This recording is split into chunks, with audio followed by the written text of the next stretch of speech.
towards each other. Change of behavior, paradigm shift. Asking for pronouns, for example, right? We're changing our workplace cultures. You had your hand up. So, legally speaking, who determines the norms that define discrimination? Who determines the norms that define discrimination? There's not one person, right? So we work with the definitions that we have. The definitions that you have in your policy reflect those in the Human Rights Commission's policies that are meant to explain the legal obligations in the Ontario Human Rights Code. So we're talking, and I'm glad you raised that because my presentation is about your legal obligations. Now, your lives and your interactions will not always reflect like a legal way of engaging with each other, right? But it's important that you hear this so that when you deviate from that, as we all do, that you're aware, right? But that's what they reflect. They reflect the law as it's evolved over time. How do you handle a situation where I'm the person that receives the inappropriate question, but it doesn't bother me in any way, shape, or form because I'm used to it, but it bothers the colleague that's standing beside me? Oh, that's juicy. That's good. Yeah. That's really good. Okay, so in terms of harassment, it's a good question. So in terms of harassment, it's not because it wasn't unwelcome to you, right? So that's one thing. It bothers the person beside you. So there's kind of like a legal answer to that, and the legal answer is the easier one, which is unusual.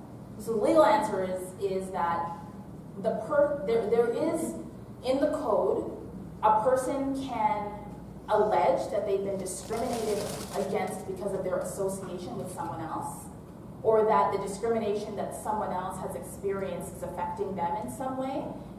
Rare, but it can happen. So that's sort of one area where it could be covered. Like I've sort of experienced it as well, even though the person's saying that they didn't. It's hard for that to be proven, but that's one way. But if you're dealing with a straight, was the person standing beside you who was offended by the behavior, were they discriminated against based on this? You would just go through the same analysis. Is the ground of discrimination that they're identifying one that they hold?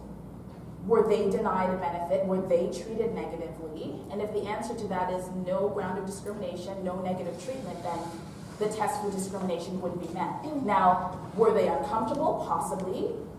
Do they maybe need to speak up? Yes, but moving out of the legal world and more into the equity world and anti-oppression world, people should speak for themselves, right? We shouldn't be speaking on behalf of others. So if I'm offended by something that I'm seeing, I might speak about it in a more general way. But that's kind of nuanced, and there aren't a lot of cases that deal with that issue. Not a lot. Thank you for the question. Okay. All right, so we talked about poisoned environment, learning environment, sexual events of sexual solicitation. I feel like I talked about that. We're good. Don't do it. I guess the thing about, I talked about sexual solicitation. Did I talk about that enough, do you think? No. Okay. All right, so let's go to the next slide. I have some quotes from the Ontario Human Rights Tribunal's decision. So on the next slide, okay, so in your packages, on the next slide, there's one that starts with, but it's just a joke. So I'm just going to read it out in case, okay. I am satisfied, second line, I am satisfied that the recurring treatment created a poisonous work environment for the applicant, an environment where she knew to expect that in carrying out her job duties, she must endure discriminatory conduct and comments. Sexual harassment is a demeaning practice, one that constitutes a profound affront to the dignity of the employees forced to endure it. Okay, so I put this quote up here. It's an example of the Human Rights Tribunal recognizing the dangerous effects of harassment in the workplace. There have also been cases where the tribunal has said something very similar about learning environments as well, right? The spray, right? The joke that can poison the entire environment. So what is just a joke? Jokes are culturally defined. Humor is not always consistent. And humor has a relationship to power, like feeling that you need to laugh, feeling that you don't want to be the killjoy in the room, and so on, right? So humor can be a place where it can be very difficult to identify and address harassment. On the next slide, I talked about this, intent versus impact. I also want to just note the Human Rights Tribunal's words here. I also agree that the applicant is not required to prove an intent to discriminate, but that the focus in a case of this nature is upon the impact of the respondent's actions upon her and whether race was a factor in the actions taken and decisions made that are at issue in this proceeding. This is the tribunal saying your intent, how you felt, what you were trying to do, irrelevant. Okay? Historical disadvantage, I talked about that as well. This is just another quote. While a category of persons is often identifiable with the existence of historically disadvantaged groups in society, it's not necessarily a requirement to a finding of discrimination. And many of the human rights cases focus on historical disadvantage. Sometimes when we're dealing with a novel issue and there's no comparator, sometimes the tribunal will say, well, we don't have any cases from the past that are similar to this one. But so let's look at history. Like, is there an example of historical disadvantage of this group? If yes, then we're probably dealing with discrimination and harassment. Sexual advances and sexual. I'm going to tell you a story. But this one again talks about the power differential between the individual respondent and the applicant, right? And the impact of that power differential. I say that because post-secondary institutions, faculty and students dating. Okay, let's just have an adult conversation. Not wise. Okay, it's not wise. There's usually a power differential certainly between a student and a professor in the same class. That ought to be obvious. But sometimes there might be a power differential between faculty and students in another section within the same department, or even in different classes in different directions. So best practice. Don't. Like, lava. What are we using? What are the online dating things now? I don't do it, so I don't know. Like, there's lots of ways to get it. Don't look amongst the student population. Come on. So, anyway, sexual advances, sexual solicitation, sexual relationships across power dynamics, not a good idea between faculty and students. Even if you're adults, even if outside of the college walls, it would be appropriate. It's just too much risk, and it often leads to very difficult situations. In the back. Okay, so I have this question about numerous times. Can you, speak up a bit? We teach ethics in our program. Yes. And so one of the issues for me is not touching. Yes. We're in social service work. We have a lot of people coming in with past trauma. Yes. Shouldn't be touching. Yeah. We touch the power differential. Yes. Is that a good practice or no? Should we be, like, is it okay to help students? Because I affirm absolutely not. You know, it's a good question. I think that I'm not going to stand here and give legal advice on whether it's a good practice to have a no-touch policy. I see the value in the no-touch policy because it reinforces boundaries, right? And a no-touch policy is probably legally safer than a please-touch policy, right? So, you know, in the grand scheme of things, fair, or like ask first. I also know of schools, even in the health sciences, where touching is involved. Like, may I take your pulse? May I touch your neck? I'm going to touch on the lower back, you know, massage, like those kinds of things where, you know, touch is necessary to the work, but so is maintaining boundaries because you may be supporting somebody who is a survivor of trauma. So if that is the practice that has worked, do not touch, okay, cool, right? A do not touch policy will help prevent unwanted touch. That should be obvious. But I don't want to give a legal opinion on, you know, what the risk associated with that kind of policy is. But I see the merit in it, and I see how it will be valuable, especially combining, which I think you do, the boundaries. Right? Like, do you need, may I put my hand, I'm going to put my hand on your back, or whatever it is that I'm going to do. Not touch value. Okay, so the KISS case, I am behind in terms of time. Okay, the KISS case. CEO of a company falls in love with his, let's just call her like an executive assistant, sort of, right? Falls in love with her. They spend a lot of time together. They start running marathons together, literally running marathons together, going to the gym together. He lives in the States, she lives in Canada, the business is in Canada. But she helps him furnish his apartment that's in Canada, so on. So they become, close. He falls in love with her. She has no clue that this is happening. She's just really happy about the close working relationship they've developed. So on one of their trips to the gym, the workout was great, and Mr. President CEO feels like now is the moment to lean in and just ask for that kiss, right? Go for it. This is the moment. So he goes for it. He says, "Can I kiss you?" And his colleague is like, "What are you even talking about? Why are you asking me to kiss me? Kissing? Like, you're my boss. I have a boyfriend. You know all of this. Why are you asking me for a kiss?" She's oblivious to the fact that he was falling in love with her. He was oblivious to the fact that she was oblivious. This is a mess. So the kiss doesn't happen. The request was made. No requests follow that. We're good-ish. Mr. CEO even takes the step, because he's being responsible now, so he even makes a step to say, "I'm really sorry that I asked you for that kiss. I realize that it was problematic. I also realize that it may have been a violation of our policies. So if you want to make a complaint, go ahead and do that, because I recognize that I may have done something wrong." Like, that is wow, okay? Cool. She says, "You know what, CEO, president, bad choice, like bad judgment, we're good. We can just move forward, no need for a complaint." Fine. But then, over time, Mr. CEO and president has difficulties with what has happened, right? So he now starts to do subtle things in the workplace.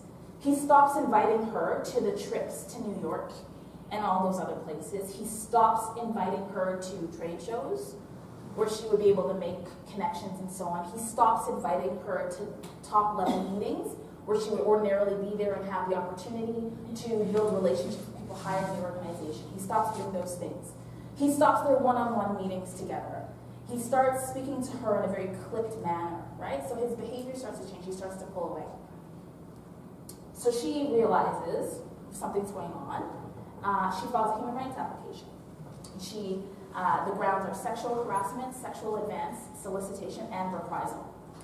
This is a really interesting case because in this case, sexual harassment wasn't established, but sexual solicitation was established and reprisal was established. So the tribunal found that in this particular case, the request for a kiss maybe not the best thing to do, but the behaviors that followed after the offer to make a complaint, those behaviors, that was reprisal. Treating her differently, removing opportunities, even if he was doing that because he was uncomfortable, it had a negative impact on her in the workplace. She was frozen out, right? That was reprisal, and she got damages, financial damages for that.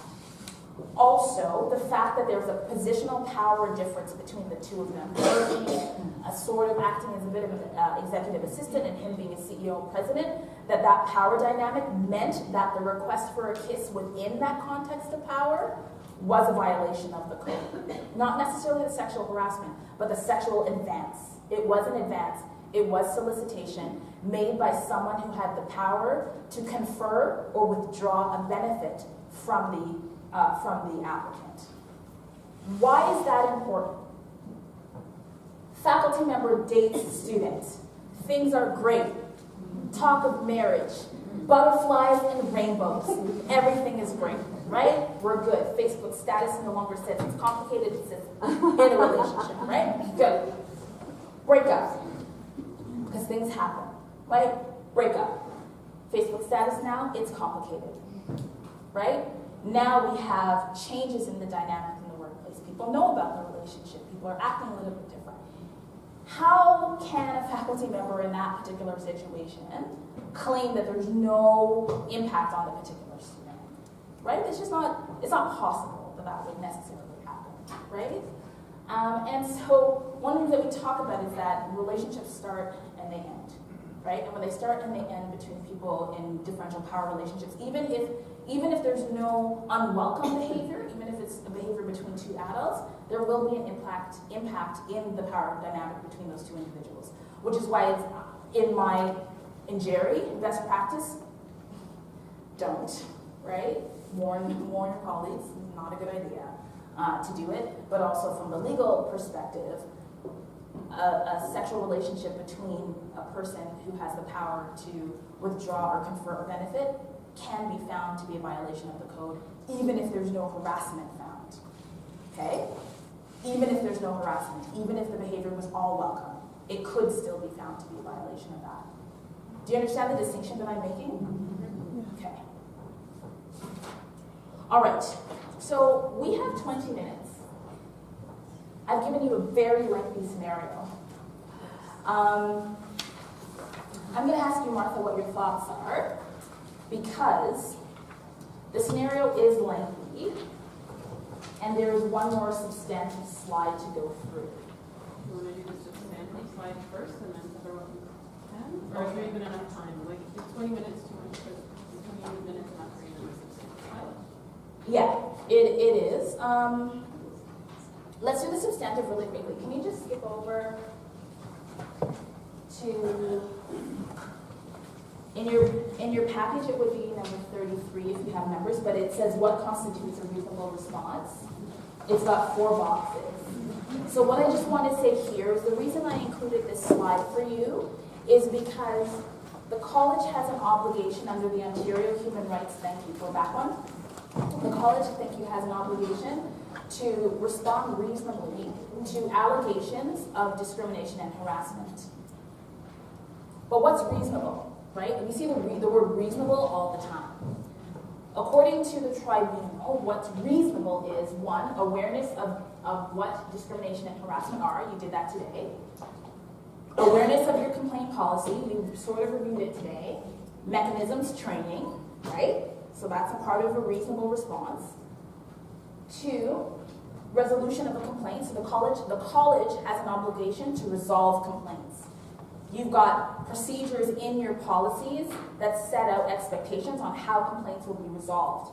You all play parts, either as a first responder, as an informant, whatever it is, you have a role to play. If you play your role, you'll be helping the college play its role. Post-complaint, ensuring that the parties who are involved in an investigation are supported throughout and also afterwards, whether it's in the classroom environment or in the working environment.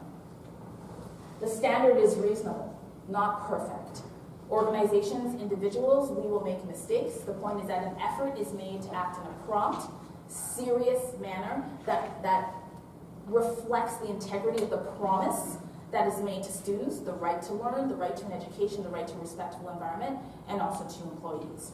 So that's what constitutes a reasonable response when you are a part of a human rights allegation investigation, or as a complainant or as a respondent. Okay. I'm going to try to do scenario A, just scenario A. So could you please take a moment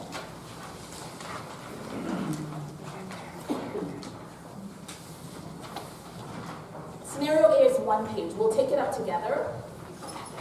Please take, if you can read it in 5-6 minutes, just read it and we'll discuss.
read scenario A.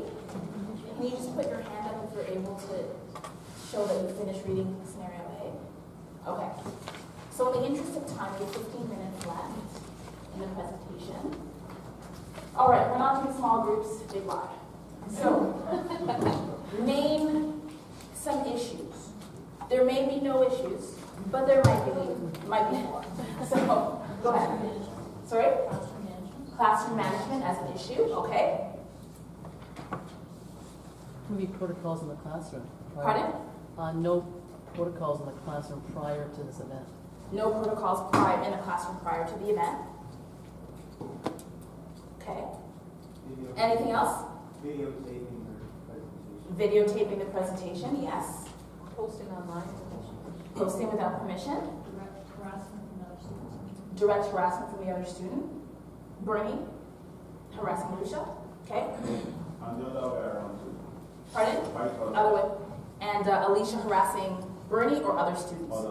Other students, yeah. So multi-directional potential Comments harassment. about the professor? Sorry? Students making a comment about the professor online? Yeah, students making comments about the professor online. What else?